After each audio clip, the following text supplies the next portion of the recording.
বিসমিল্লাহির রহমানির রহিম। পল্লবী মহিলা ডিগ্রি কলেজ আয়োজিত অনলাইন ক্লাসে শিক্ষার্থীদের সকলকে আন্তরিক শুভেচ্ছা ও অভিনন্দন। শিক্ষার্থীরা, আজ এই ক্লাসটি একাদশ শ্রেণীর জন্য। আজকের ক্লাস ইসলামের ইতিহাস ও সংস্কৃতি দ্বিতীয় পত্র। আমি ফাতেমাতুল জোহরা শিউলি, প্রভাষক, ইসলামের ইতিহাস ও সংস্কৃতি বিভাগ।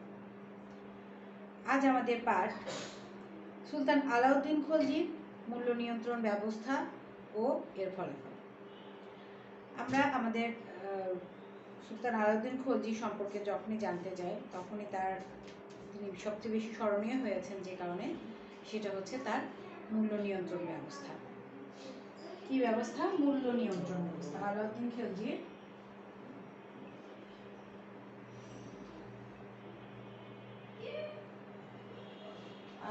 খলজির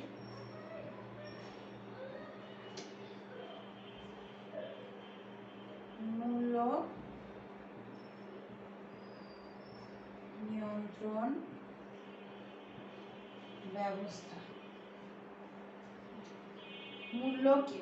বিষয়টা কি? মূল্য নিয়ন্ত্রণ করা। মূল্য নিয়ন্ত্রণের মধ্যে অনেক কিছুই আছে, অনেক যেমন বাজার তদারকি কমিটি আমরা যেটা বলি বর্তমানে, যে বিভিন্ন দেখানো বাজারে বিভিন্ন ম্যাজিস্ট্রেট যায়, বিভিন্ন সময় বিভিন্ন লোক যায়, যে সেখানে ব্যবসায়ীরা যখন দাম বাড়ায় দেয় তখন কিন্তু আমরা সাধারণ মানুষ যারা, তারা খুব হিমশিম খেয়েছে। আলাউদ্দিন খলজি শাসন আমলেও এরকম সমস্যার সম্মুখীন, যেহেতু যদি জনগণে এরকম সমস্যার সম্মুখীন না হয়, সেই কারণে তিনি বাজারে মূল্য নিয়ন্ত্রণ ব্যবস্থা করে দিয়েছিলেন। সেই বিষয়টি নিয়ে আজ আমাদের মূল আলোচনা।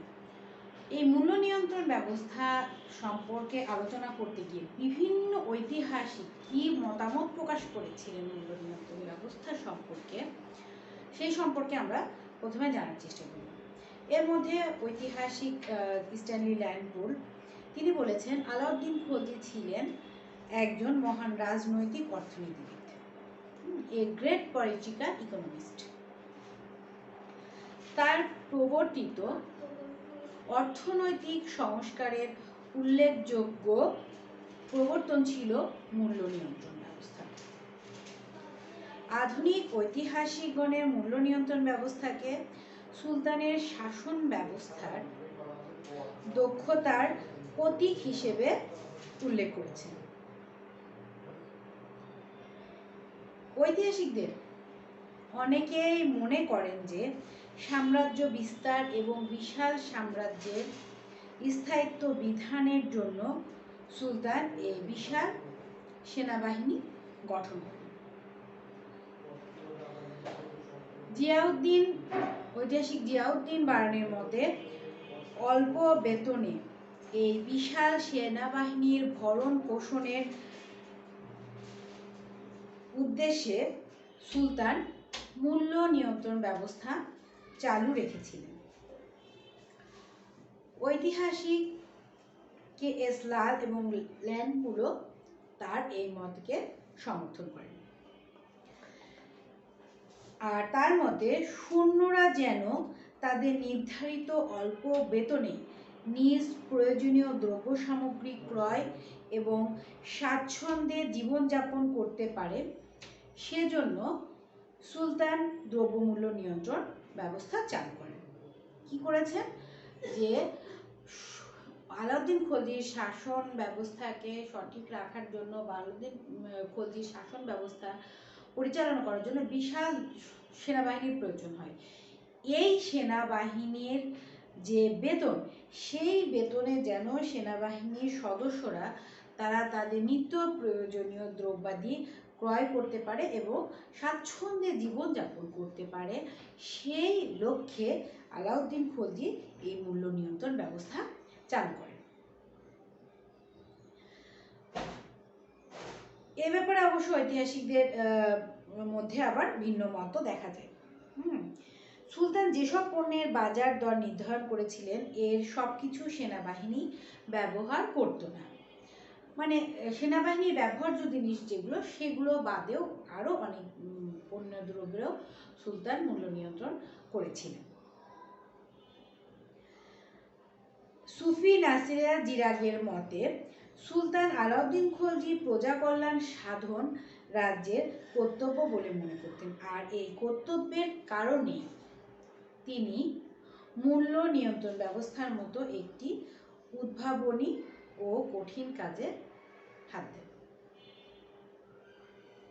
আমির খসরু এই মত সমর্থন করেন। ঐতিহাসিক বারানির মতে এ সময় অধিকাংশ ব্যবসায়ী ছিলেন হিন্দু। সুলতান এদের শায়েস্তা করার জন্য দ্রব্যমূল্য নির্ধারণ করেন। আর তবে এই যে মতামত, এই মতামতটি গ্রহণযোগ্য নয়। প্রকৃতপক্ষে সুনির্দিষ্ট রাজনৈতিক ও অর্থনৈতিক উদ্দেশ্যে আলাউদ্দিন খলজি মূল্য নিয়ন্ত্রণ ব্যবস্থা চালু করেছিলেন। ভূস্বামীদের জমি বাজেয়াপ্ত এবং দক্ষিণ ভারত থেকে সংগৃহীত প্রচুর ধন রত্নের কারণে দিল্লিতে মুদ্রাস্ফীতি দেখা দেয়। মুদ্রার মূল্যমান হ্রাস পাওয়ায় নিত্য ব্যবহার্য দ্রব্যমূল্য বৃদ্ধি পায়। ফলে এই অবস্থায় সামরিক বেসামরিক নির্বিশেষে প্রজা সাধারণের দুর্ভোগ লাঘবের উদ্দেশ্যে সুলতান খাদ্যদ্রব্য সহ নিত্য ব্যবহার্য পণ্যের মূল্য নির্ধারণ করে। এখন আমরা দেখি খাদ্য শস্যের মূল্য তালিকা কিভাবে নির্ধারণ করা হয়েছিল, কোন দ্রব্যের কি দাম ছিল। খাদ্য শস্যের মূল্য তালিকা।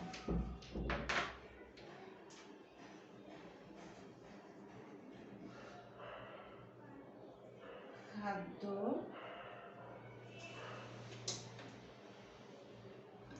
শস্যের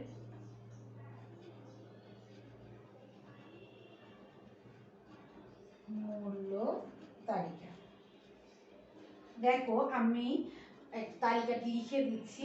খাদ্যশস্যের মানে কোন কোন খাদ্যশস্য, তার কি পরিমাণ, কতখানি পরিমাণে কতটুকু মূল্য ছিল।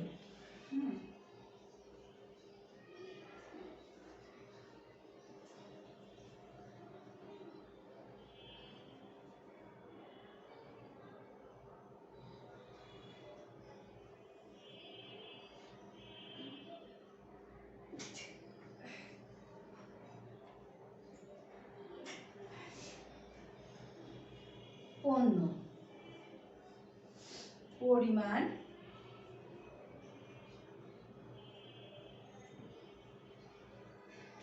এর মূল্য।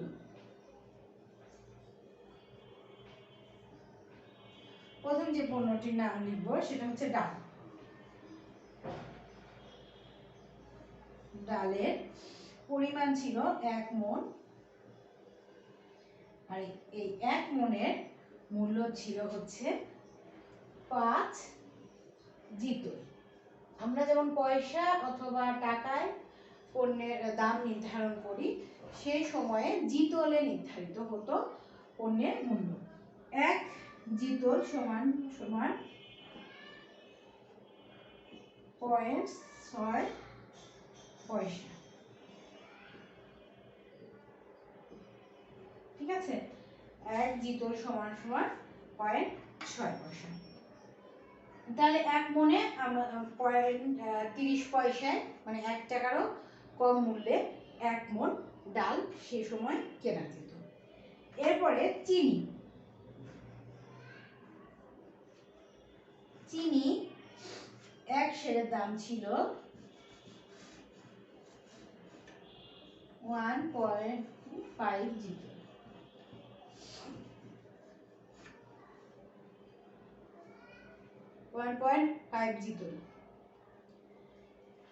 এরপর আছে ঘি। ঘি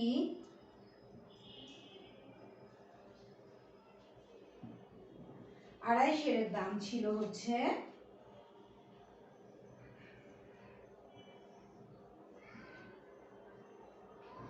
1 জিতল। হচ্ছে চাল 1 মণের দাম,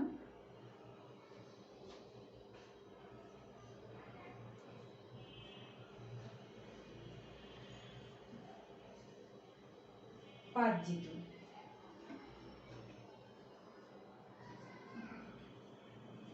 সরিষার তেল 3 সেরের দাম ছিল 1 জিত।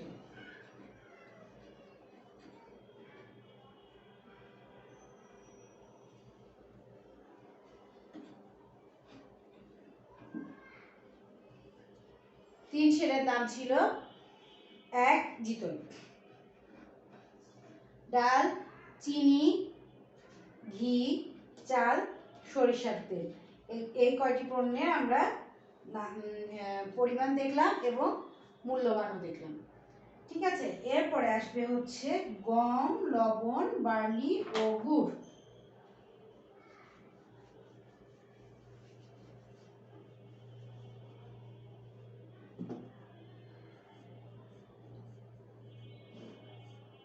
গম 1 মণের দাম ছিল 7.5 জিতল। গম 1 মণের দাম ছিল হচ্ছে 7.5 জিতল। এরপরে আসবে হচ্ছে লবণ।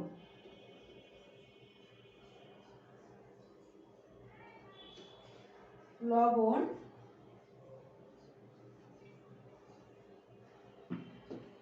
2.5 মণের দাম ছিল 5 জিতল।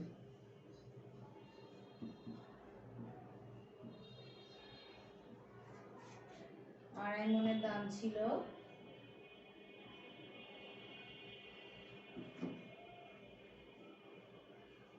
লবণ 2.5 মণের দাম ছিল হচ্ছে 5 জিতল। এরপর হচ্ছে বার্লি।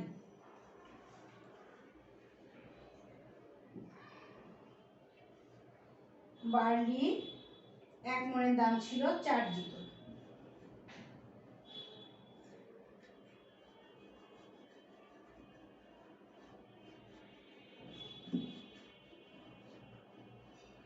এক মণের দাম ছিল হচ্ছে 4 জিতল। গুড় 1 সেরের দাম ছিল হচ্ছে 5 জিতল।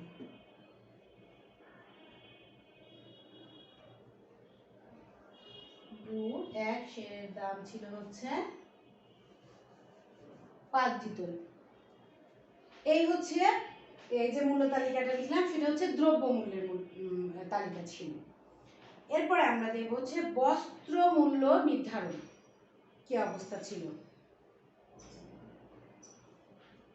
খাদ্যশস্যের মূল্য তালিকা দেখলাম, এবার দেখব বস্ত্র মূল্য কিভাবে ছিল। বস্ত্রের মূল্য তালিকা,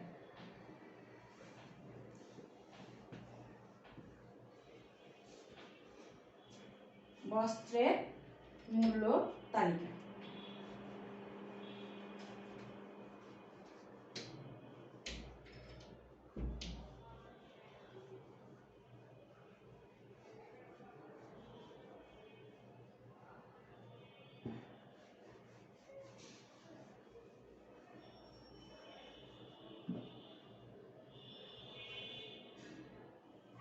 বস্ত্রের মূল্য তালিকা হচ্ছে দিল্লি খাজ সিল্ক,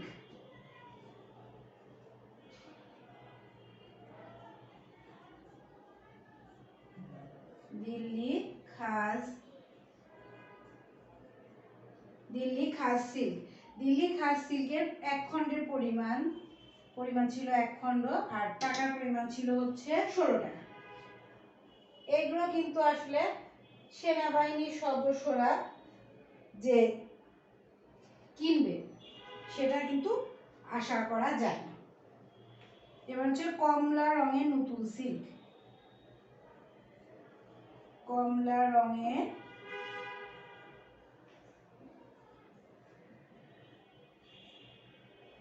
নতুন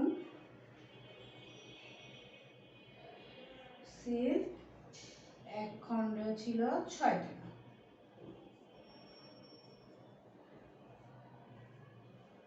কমলা রঙের নতুন সিল্ক 1 খণ্ডের দাম ছিল হচ্ছে 6 টাকা। এরপর হচ্ছে পশম মিশ্রিত অর্ধছিল। পশম মিশ্রিত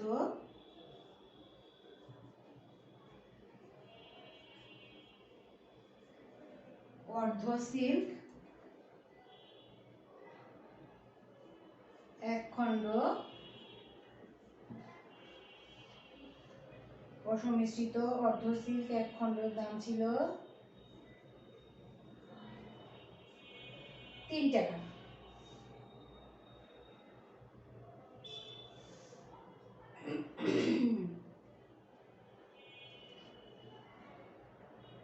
এই হচ্ছে গেল, আরো আছে দাঁড়াও দিচ্ছি।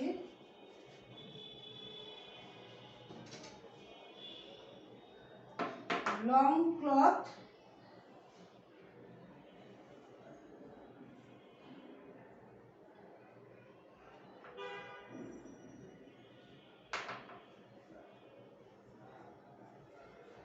লং ক্লথ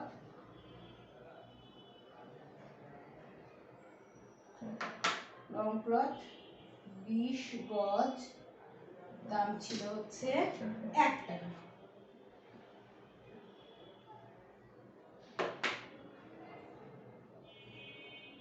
লং ক্লথের দাম ছিল হচ্ছে 1 টাকা।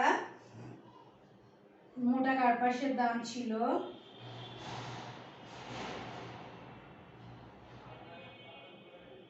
মোটা কার্পাস 40 গজ।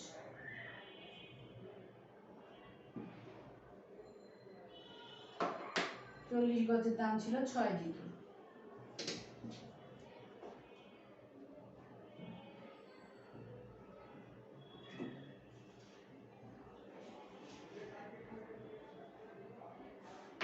গজের দাম ছিল 6 জিতোর। সাধারণ বস্ত্রের দাম ছিল 3 জিতোর।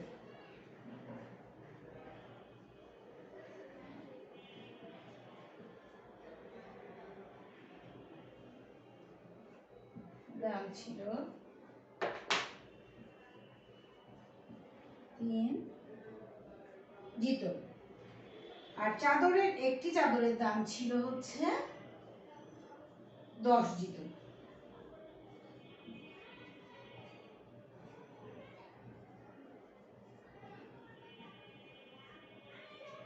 একটি চাদরের দাম ছিল হচ্ছে 10 জিতোর। এই গেল হচ্ছে বস্ত্রের মূল্য তালিকা। খাদ্যশস্যের মূল্য তালিকা আমরা দেখলাম, বস্ত্রের মূল্য তালিকা দেখলাম। এখন দেখবো হচ্ছে গৃহপালিত পশুর মূল্য তালিকা।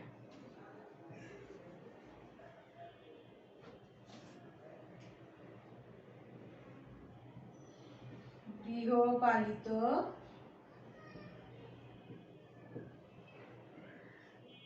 পশুর মূল্য তালিকা।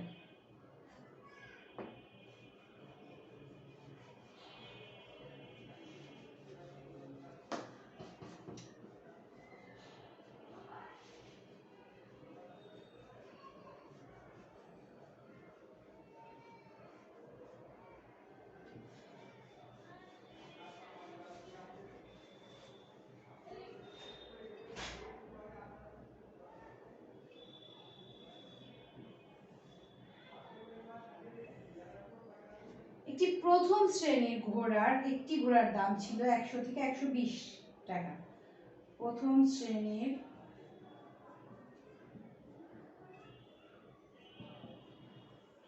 ঘোড়ার একটির দাম ছিল 100 থেকে 120 টাকা। দ্বিতীয় শ্রেণীর ঘোড়ার দাম ছিল 80 থেকে 90 টাকা।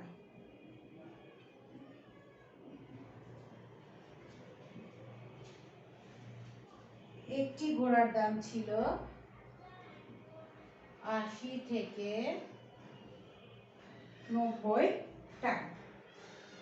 তৃতীয় শ্রেণীর ঘোড়ার দাম ছিল 65 থেকে 50 টাকা।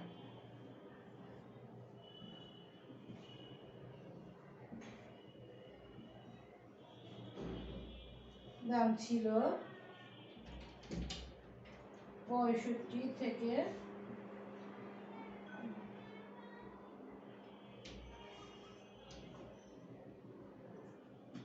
65 থেকে 70 টাকা। এটি টাট্টু ঘোড়ার দাম ছিল হচ্ছে 12 থেকে 20 টাকা। টাট্টু ঘোড়ার দাম ছিল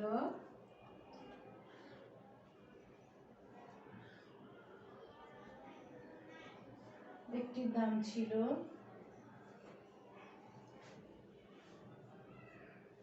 12 থেকে 20 টাকা।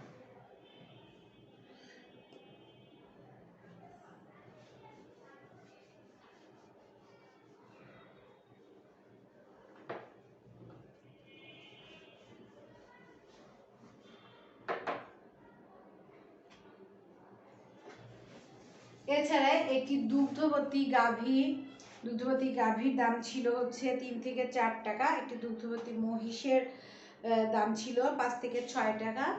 আর ছাগল অথবা মানে বকরি যেগুলো একটির দাম ছিল 14 থেকে 16 টাকা। এগুলো হচ্ছে গৃহপালিত পশুর তালিকা।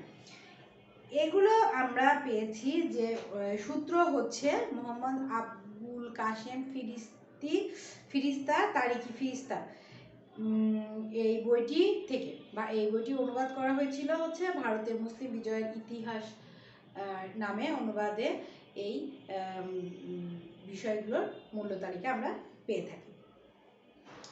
আর অন্যান্য দ্রব্যের মূল্য কিছুটা নির্ধারণ করা ছিল, যেমন আলাউদ্দিন খলজির সময় হচ্ছে দাসী কমপক্ষে একজন মেয়ে 5 থেকে 12 টাকা। সুন্দরী মেয়ের দাম ছিল হচ্ছে 20 থেকে 40 টাকা।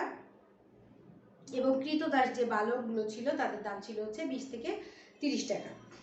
শাকসবজি, ফল মূল, টুপি, সুই, অস্ত্র শস্ত্র, মশলা, সুতা, মিষ্টি ও চিরুনি সহ প্রভৃতি সকল পণ্যেরও মূল্য নির্ধারণ করে দেন।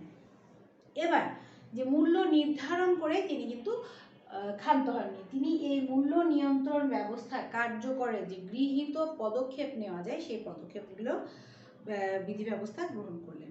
মূল্য নিয়ন্ত্রণ ব্যবস্থা সফল ও কার্যকরের জন্য যে বিধি ব্যবস্থাগুলো গ্রহণ করলেন তার প্রথম যে ব্যবস্থাটা ছিল সেটা হচ্ছে পণ্য বাজার স্থাপন।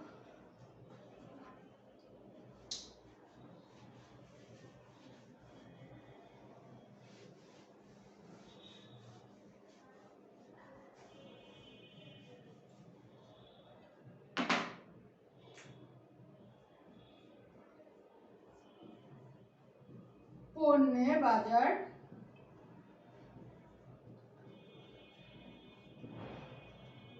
স্থাপন। প্রথমত মান্ডি নামে দিল্লিতে প্রধান ও কেন্দ্রীয় শস্য বাজার বসানো হয়। ঔষধপত্র, কাপড়, শুকনো ফল, চিনি, মাখন এবং জ্বালানি তেলের বাজার বসানো হয়। দিল্লির বাদায়ন্তরণে সেহের আদলে এই বাজারটি বসানো হয়। ঘোড়া, গবাদি পশু এবং কৃতদাসদের জন্য তৃতীয় একটি এবং এসব পণ্যের বাইরে সাধারণ জনগণের কেনাকাটার জন্য আরেকটি বাজার স্থাপন করা হয়। এরপরে হচ্ছে পণ্য বাজার স্থাপন করার পরে বাজার পরিদর্শন ব্যবস্থা। বাজার পরিদর্শন ব্যবস্থা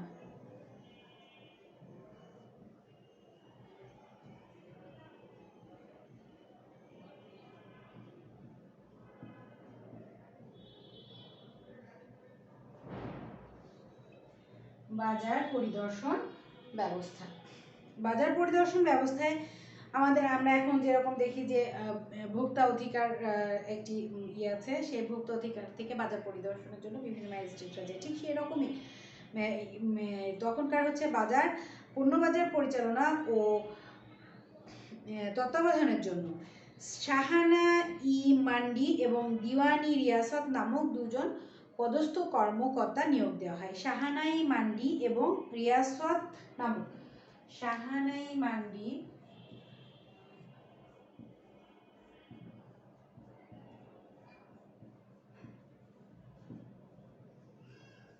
এবং রিয়াসত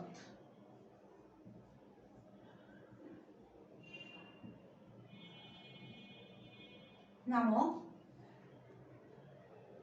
দুটি উচ্চ পদস্থ কর্মকর্তাদের নিয়োগ দেওয়া হয়। তাছাড়া পণ্য মূল্য ও ওজন পরিমাপ ও ব্যবসায়ীদের কর্মতৎপরতার তদারকির জন্য সুলতান গুপ্তচর নিয়োগ করেন। এসব ব্যবস্থার ফলে বাজার নিয়ন্ত্রণও সম্ভব হয়। এরপর নির্ধারিত মূল্যে পণ্য বিক্রি নিশ্চিত করা।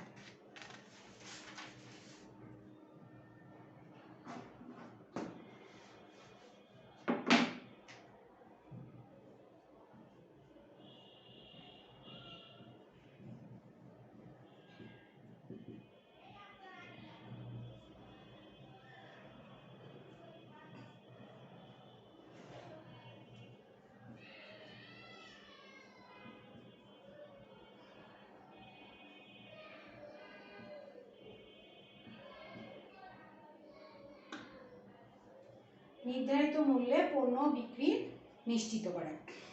যে পণ্যগুলো মূল্য নির্ধারণ করে দেওয়া হয়েছিল সেই পণ্যগুলো খাদ্যশস্য সহ সমস্ত পণ্যগুলো আমদানি এবং নির্দিষ্ট মূল্যে তা বিক্রির বিষয়টি নিশ্চিত করার জন্য ব্যবসায়ীদের পণ্য মূল্য টানিয়ে রাখার নির্দেশ ছিল।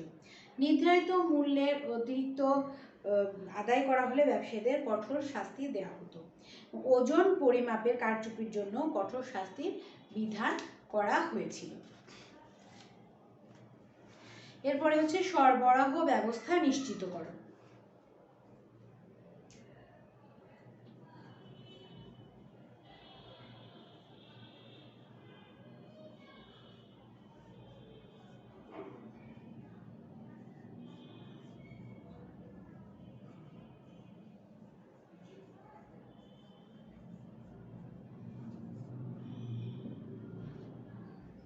সরবরাহ ব্যবস্থা নিশ্চিতকরণ। প্রাকৃতিক কারণে যাতে খাদ্য ঘাটতি না পড়ে বা চাহিদা অনুযায়ী খাদ্যশস্য সরবরাহ নিশ্চিত করা যায় সেজন্য দিল্লিতে কয়েকটি রাজকীয় শস্যাগার স্থাপন করা হয়েছিল এবং সংকটের সময় এখান থেকে শস্য সরবরাহ করা হতো। এবার পণ্য বরাদ্দ নির্ধারণ, মানে পণ্য রেশনিং সিস্টেম। কে.এস. লাল শস্যের বরাদ্দ নির্ধারণ ব্যবস্থাকে আলাউদ্দিন খলজির মহান উদ্ভাবন বলে অভিহিত করেছেন। বস্তুত অনাবৃষ্টি সহ যে কোনো প্রাকৃতিক দুর্যোগের সময় সংকট মোকাবেলার উদ্দেশ্যে এ ব্যবস্থা প্রবর্তন করেন। আর এ ব্যবস্থার সদস্য সংখ্যা অনুযায়ী একটি পরিবার সপ্তাহে নির্দিষ্ট পরিমাণ পণ্য ক্রয় করতে পারত। আর এই ব্যবস্থার ফলে দিল্লির পার্শ্ববর্তী অঞ্চলে কখনো দুর্ভিক্ষ দেখা দেয়নি। এবার মজুদ নিরোধ ব্যবস্থা। অধিক মুনাফার ফলে কেউ যাতে পণ্যের মজুতদারি না করতে পারে সুলতান সে ব্যবস্থাও করে। কি? মজুদ নিরোধ ব্যবস্থা।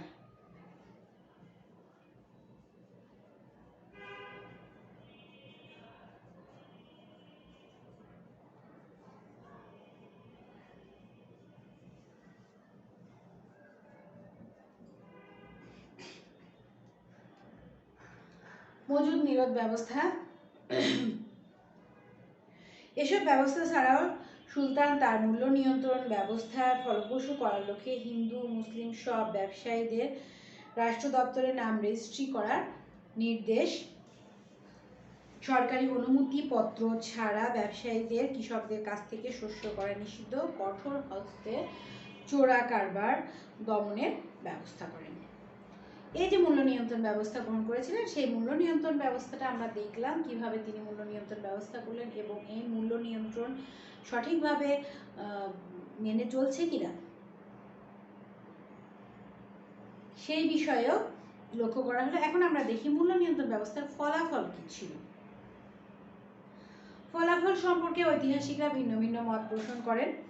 জিয়াউদ্দিন বারানি মূল্য নিয়ন্ত্রণ পদ্ধতির প্রশংসা করে বাজারে শস্যের অপরিবর্তিত মূল্যকে সে যুগের অন্যতম বিষয় বলে উল্লেখ করেন। লেনপুর, ডাব্লিউ হেগ, ঈশ্বরী প্রসাদ এবং কে দত্ত প্রমুখ ঐতিহাসিকের মূল্য নিয়ন্ত্রণ ব্যবস্থাকে সফল ও কল্যাণকর বলে অভিহিত করেন। লেনপুরের মতে এই ব্যবস্থা নিঃসন্দেহে সফল হয়েছিল। তিনি আরও বলেন, সকল শ্রেণীর জনগণ এই অভূতপূর্ব পদ্ধতির মাধ্যমে উপকৃত হয়েছিলেন। ঐতিহাসিক ঈশ্বরী প্রসাদের মতে আলাউদ্দিন খলজির বাজার নিয়ন্ত্রণ পদ্ধতি মধ্যযুগে রাষ্ট্রীয় নীতিতে অন্যতম বিস্ময়কর ব্যাপার ছিল। অবশ্য কোনো কোনো ঐতিহাসিক মূল্য নিয়ন্ত্রণ ব্যবস্থা সম্পর্কে মন্তব্যের বিষয়ে দ্বিমত পোষণ করেননি। উপরে যে আমি যে এতক্ষণ যে মন্তব্যগুলো বললাম, অধ্যাপক শ্রীরাম শর্মা এবং পি শরণের মতে মূল্য নিয়ন্ত্রণ পদ্ধতি ছিল যুক্তিহীন জবরদস্তিমূলক ব্যবস্থা, কেননা সুলতান অর্থনৈতিক নীতি, চাহিদা ও সরবরাহের উপর ভিত্তি করে এ ব্যবস্থা চালু করেননি। তাদের মতে সুলতানের মৃত্যুর আগে এ ব্যবস্থার পতন ঘটে। তারা বলেন, সেনাবাহিনী ছাড়া এর দ্বারা জনগণের কোনো উপকার হয়নি। তাছাড়া সাম্রাজ্যের সকল অংশেও এটি কার্যকর করা হয়নি, কেবল দিল্লি ও এর পার্শ্ববর্তী অঞ্চলে এই নীতি সীমারেখা ছিল। কে এস লালের মতে শস্য ও পণ্যমূল্য নির্ধারিত হওয়ায় সাধারণ নাগরিকের উপকার হয় বটে, তবে কৃষক এবং ব্যবসায়ীরা ক্ষতিগ্রস্ত হয়, ব্যবসা বাণিজ্যেও মন্দা দেখা দেয়। মূল্য নিয়ন্ত্রণ পদ্ধতি সম্পর্কে ঐতিহাসিকদের সমালোচনার কিছুটা সত্যতা আছে, তবে নিরপেক্ষ বিশ্লেষণে দেখা যায় এ সালতানাতের দৃঢ় সংকল্প, কঠোর নজরদারি, কর্মচারীদের কর্তব্যপরায়ণতা এবং সাধারণ মানুষের সহযোগিতায় এ পদ্ধতি সফল হয় এবং এর ফলে মুদ্রাস্ফীতির রোধ, খাদ্য সমস্যার সমাধান ও মানুষের জীবন মানের উন্নতি হয়। সর্বোপরি সুলতানের পক্ষে অল্প বেতনে এক বিশাল সেনাবাহিনী প্রতিপালনের করা সম্ভব হয়। এবং ঈশ্বরী প্রসাদ বলেন, সেনাবাহিনীর শক্তি ও দক্ষতা বৃদ্ধি, মঙ্গল আক্রমণ প্রতিরোধের নিশ্চয়তা বিধান করে এবং বিদ্রোহী মনোভাবাত্মক রাজা ও সামন্ত নেতৃবৃন্দকে নিয়ন্ত্রণ রাখে এই মূল্য নিয়ন্ত্রণ পদ্ধতি। তাহলে শিক্ষার্থীরা, আজ আমরা শিখলাম যে আলাউদ্দিন খিলজির মূল্য নিয়ন্ত্রণ ব্যবস্থা, যেটি ঐতিহাসিকভাবে তাকে বেশি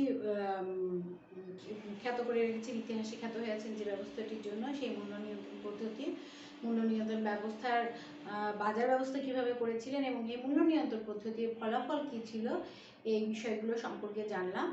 আশা করছি তোমরা এই ক্লাসটি দেখে উপকৃত হবে এবং আগামী ক্লাস দেখার আমন্ত্রণ জানিয়ে ধন্যবাদ সবাই।